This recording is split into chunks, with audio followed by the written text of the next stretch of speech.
आष्टी तालुक्यातील आष्टा हरिनारायण ग्रामपंचायत अंतर्गत असलेल्या गांधणवाडी येथील जिल्हा परिषद प्राथमिक शाळेची इमारत भल्या पहाटेच काही गावगुंडांना पाडली आहे। ही इमारत पाडल्यानं आज चिमुकल्या मुलांना उघड्यावर बसण्याची वेळ आली आहे। तरी इमारत पाडल्यानं चिमुकल्या मुलांच्या अन्नात देखील माती पडली आहे। तरी देखील या गावगुंडांना कसलीच दया आली नाही। शाळा पाडत असताना चिमुकल्या मुलांच्या खाऊमध्ये देखील माती गेली आहे। या गावगुंडांमुळे चिमुकली मुलं आज उन्हातान्हात बाहेर बसली आहेत। या गावगुंडांवर तात्काळ कारवाई करण्यात यावी अशी मागणी ग्रामस्थांनी केली आहे।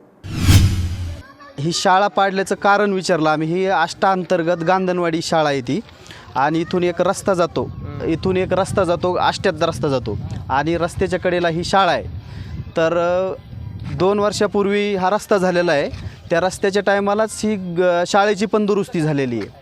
त्या दुरुस्तीच्या टायमाला त्यांना समजा विचारलं गेलं त्यावेळेस हे रस्ता साईडने घ्या शाळेच्या थोडंसं, त्यांनी काय घेतलं नाही त्या कॉन्ट्रॅक्टरनी, आणि नंतरनं त्यांनी दुरुस्ती केली शाळेची। पण आज 40 वर्षापासून ही शाळा आहे, तोपर्यंत आत्तापर्यंत काही घटना घडलेली नाही आहे शाळेच्या कॉर्नरला।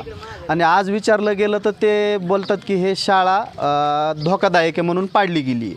पण ही दुरुस्ती केली 3 वर्षापूर्वी। त्यांना विचारलं गेलं तर ग्रामसेवकांना आणि सरपंचांना विचारलं आम्ही दुसरं कोणाला विचारणार नाही। ग्रामसेवकांना विचारलं तर ते म्हणले आम्ही काय आदेश दिला नाही। सरपंच म्हणले आम्ही काय आदेश दिला नाही पाडण्याचा। आणि मुख्याध्यापकांना विचारलं तुम्ही केलं आहे काय, तर मुख्याध्यापक पण म्हणतात आम्ही नाही केलं। बरं, याच्यामध्ये अंगणवाडीचे मुलं बसत होते, तर अंगणवाडीच्या मुलांना आज बाहेर बसण्याची वेळ आली आहे झाडाखाली।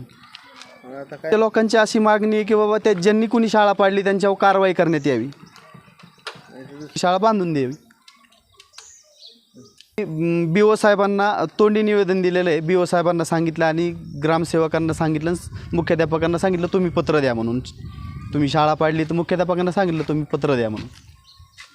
पण ज्यांना विचारलं गेलं, सरपंचांना विचारलं गेलं तर ते म्हणले पाडू नाही, पाडली। आता आपण काय करू, ती शाळा आतमध्ये कोपरा घेऊन आतमध्ये बांधू। पण गावकऱ्यांचं म्हणणं आहे की आज 40 वर्षात इथं काहीच घटना घडली नाही, मग आजच का तुम्ही पाडली?